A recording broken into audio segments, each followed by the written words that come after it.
Hey everybody, it's Chris back with another review for the Blue Collar Beer Gentleman. If you're a returning viewer, I appreciate you coming back. If it's your first time here, how this channel works is I like craft beer, I like to drink craft beer, I like to review craft beer, but I don't like to spend a whole lot of money to do so. So the beers that I review on this channel usually come in around the $2 price range, and such is the case with today's selection.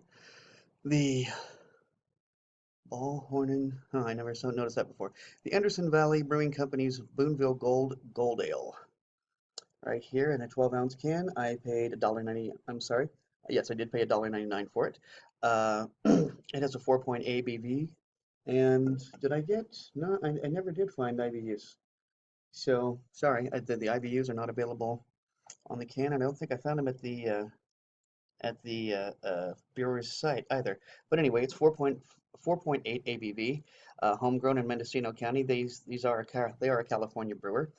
Let me show you the can one more time. Anderson Valley, I've been very pleased with most of the things I've had from Anderson Valley so far. They've got the briny watermelon. We've got a lot of other different varieties of beers. Let's see, real quick, some notes about the reviewing community. So far, 0 of my friends have reviewed this on Untapped, and only 463 reviews, period, giving it a 3.46 scale. Beer Advocate has only had 2 rankings, giving it a 4.08. So as you can see, this is clearly a very, very, very new beer because we don't have much in the way of rankings. Um, Difficult to find much about American Gold Ales. They are not listed in BJCP. For those of you who are unaware, BJCP is Beer Judging Certification Program. It's a great app that I would suggest you put on your phone, even if you're not going to be judging any beers anytime soon. This way it gives you some insight into the parameters of the beer, gives you explanations, mouthfeel expectations, color, naturally IBU and ABV counts, as well as sometimes it'll even give you a little bit of a history about the variety itself. So yeah, I highly recommend getting BJCP app on your phone or tablet or whatever device, and if you are interested in learning about craft beer. But looking up British Golden Ales, discovered that British Golden Ales are hop forward, moderately strong, pale bitter.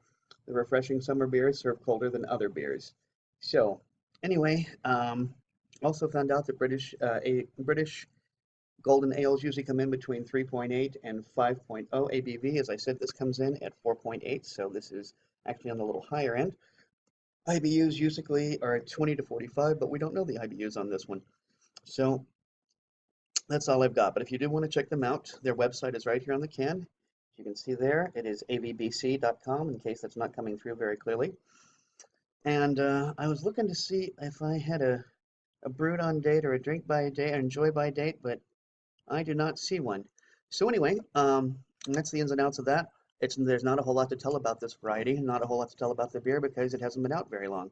So let's just crack this bad boy open and see if it pours as golden as expected. And first we got some foam we got to deal with. That's okay. That's why I do these outside, so in case I do end up with foam, I can take care of the situation. I'm going to pull this away from my laptop so I don't end up ruining perfectly good laptop. And I gotta tell you, gang, I am smelling banana. Banana, banana, banana, banana, that I'm almost thinking this. I mean, it smells like a Hefeweizen. I'll go so far as to say that. Uh, Now, what you're seeing on the camera is maybe one shade darker, but not too much darker. I'm going to describe that as medium-high carbonation.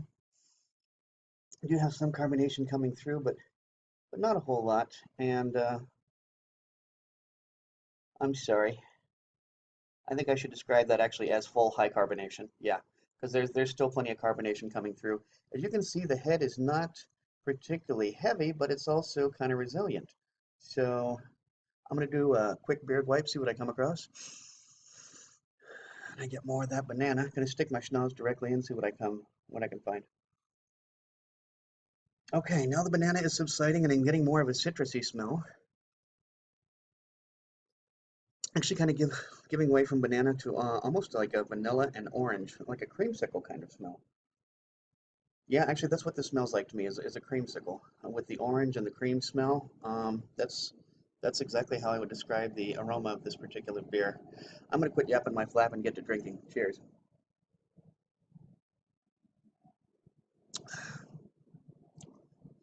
Well, normally I take a beer out of the fridge and I let it get to about room temperature. That's how I kind of enjoy my beers. This one I did not specifically because I remembered that British golden ales are supposed to be drank colder than others, and that's also why I use my British pint glass. This glass that has this little almost feminine swoopiness to the side here, creating almost like a woman's form. That is a British pint glass, so that's how you tell the distinction, and that's why I chose this particular one. But let's get to the beer, shall we? I'm going to describe that as probably a medium-low mouthfeel. There's not a whole lot of spikiness to it. No alcohol burn whatsoever. Um, Flavor is okay. It's nothing that's gonna, it's not particularly noteworthy though. It has a refreshing factor to it more than it really does have flavor.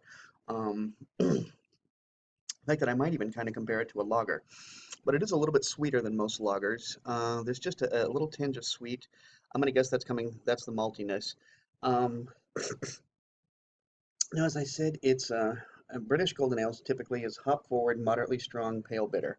Um, that's not how I would describe this beer. But once again, that's the British golden ale. This is the American version of it.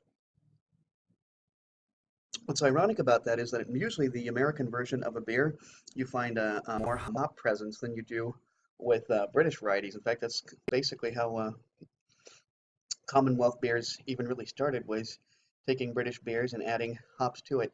This, however, is not hop forward. This is very much more malt than hops. That's why I kind of liken it to a lager. Yeah, not super hoppy. The most of the flavor is definitely coming through on the malt. A little bit of sweetness, but not a whole lot of, not a very particularly strong flavor. As you can see, the lacing is not sticking around too long, but it's only 4.8, so it's not even a full 5.0 ABV. You can't really expect much lacing with something that has such a low alcohol content and thus low sugar content. This is not a bad beer, but this is a lawn mowing beer, really. I'm, it's a good beer, but I'm not, I'm not going to go out of my way to get another one of these. Buck 99 was about right for this beer, and I don't feel as though I got ripped off at all. In fact, I got my money's worth. I am going to say, however, that this is not a particularly noteworthy beer. So I am going to go ahead and give it a 3.5. It's going to get the extra 0.25 because it came in a can. So on Untapped, I'll be giving this a 3.75. And all in all, not a bad beer, but nothing really to write home about either. So guys, if you like this video, please be sure to like, comment, and subscribe. And until next time, drink good beer and don't break the bank doing it. Cheers.